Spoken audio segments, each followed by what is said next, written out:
Why don't people want to be estate agents when they're growing up? Today, I'm joined by Chris Webb, who is a estate agency guru, used to work for some of the biggest firms in the industry as a national trainer, and he's here to talk to me about why people don't want to become estate agents.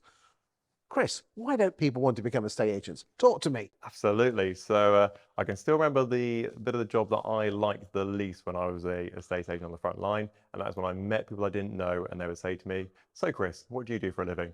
And I would say, "I'm an estate agent." And it's that slight half a second pause where they go, okay.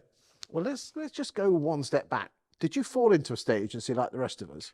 When I say I fell into it, when I say fall, tripped is probably a way. Okay. So when I came out of college, I looked in the paper for a job, as you do back in the day. Because your parents were giving you hassle. Absolutely quite. If you're going to live under this roof, all Mind that sort reader. of stuff. Yeah, mind blown. Yeah, newsflash.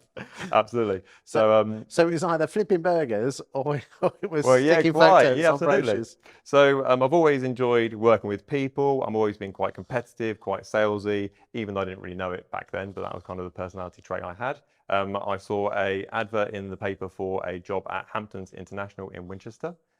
Had my first interview, and that went okay in the grand scheme of things. He said to me, "Do you want to come back tomorrow for an interview with the area manager? By the way, have you got a suit?" Of which I said, "Of course I've got a suit." To have quick phone call to my mum, "We need to go to Marks and Spencer's tonight to buy a suit."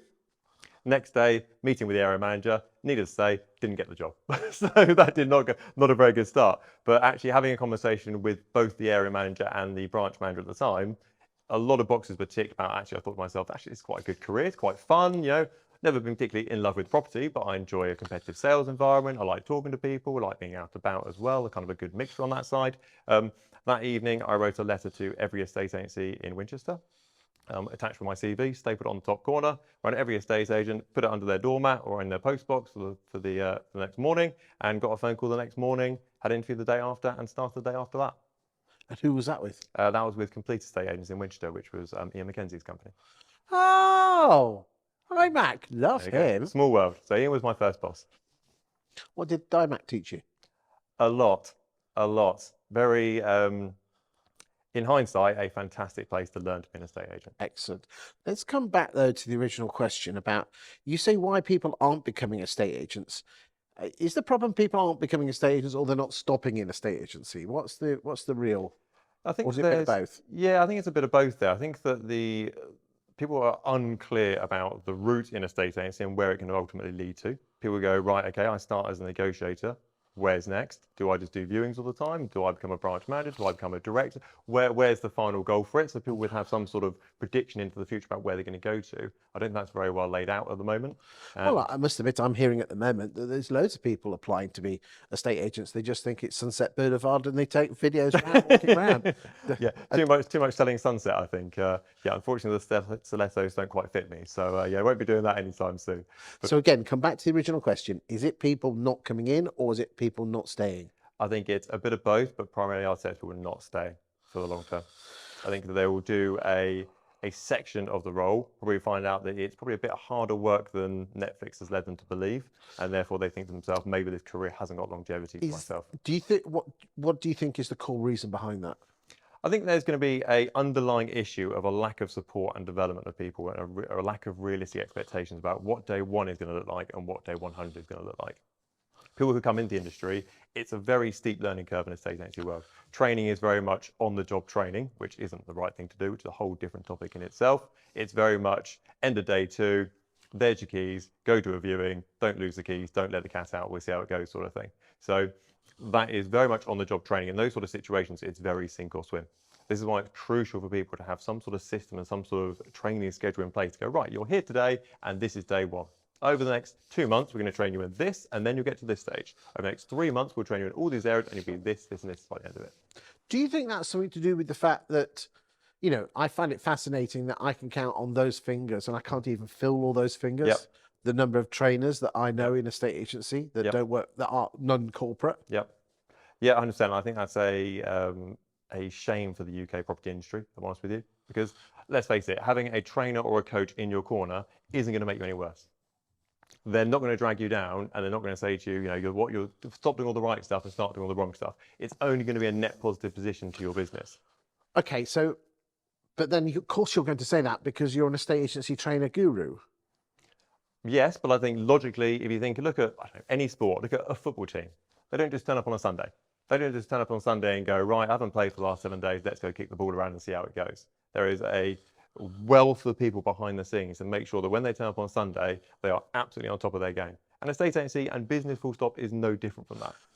Okay, so let's just assume there's an estate agency boss watching this and hasn't got any money to put someone on training. Yep. What would your advice be?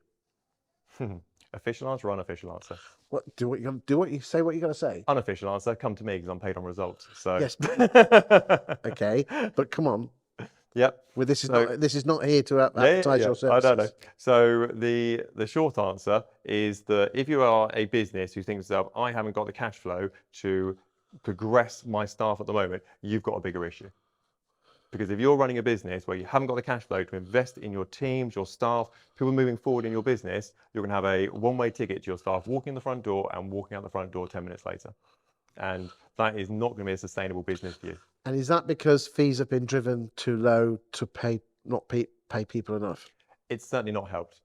It's certainly not helped. So I think if the fees were higher in a estate agency, obviously that brings a higher income into most estate agency businesses. They should hopefully be able to reinvest into their staff and their team members as well. So it certainly doesn't help on that side. But I think with some estate agency bosses, you can give them all the money in the world and all the biggest bank account in the world. They'll still see it as their money to invest in whatever they want to spend it on, rather than necessarily what. You've got to have a Porsche, haven't you? You've got to have a Porsche, absolutely. So come on then, let's get some value out of you, Chris. What can estate agents do to get higher fees? Wow, okay, straight to the point there. I think that number one, the biggest difference that people have between having a low fee and a high fee, and I've seen this time and time again, is that it sounds ridiculously low level. But if you are, the number of clients I've had who have gone, I used to charge 1%. And then one day I thought to myself, I deserve more than 1%. I'm going to start charging 1.25%. And they just get it. So a lot of it, majority of it, is mindset of people asking for fee to start off with. If you think you're a 1% agent, then chances are you probably are a 1% agent. If you think you're a 1.5% agent, then congratulations, you're probably a 1.5% agent. That's the old expression, you don't ask, you don't get. If you walk in the front door and say, my fee is 1%, the only way is down from there. They don't really come back and say, that was such a fantastic pitch, Chris, I'm going to pay you 1.1% or 1.2%. The only way is going to be down. So a lot of it is down to you and your mindset and think about what you deserve and what you actually going to achieve for the homeowner. So if you've got tangible results historically, where you can say, actually, the fee is a little bit of a red herring here. I get 99% of asking price and everyone else gets 95% of asking price. Hey, you've just bought yourself 4% worth of leeway and your 0.5%, 0.1%, whatever you're trying to get extra on top of that is not an issue in any way, shape or form. So, but a lot of it is just having the power to back yourself, actually having the backbone to say, this is me, this is what I deserve. We get some clients that walk away and go, actually, I'd rather go with so-and-so estate agent at 1.75%. Absolutely. Were those clients potentially going to absolutely pain your backside for the next 6 months? Potentially, absolutely. So I think it's about having that self-worth in yourself, but also your business model and what you're offering as well. If you deliver a quality product, you've got no problem there saying, my fee is this, and I absolutely deserve it. Thank you for your time today, Chris. Thank you very much.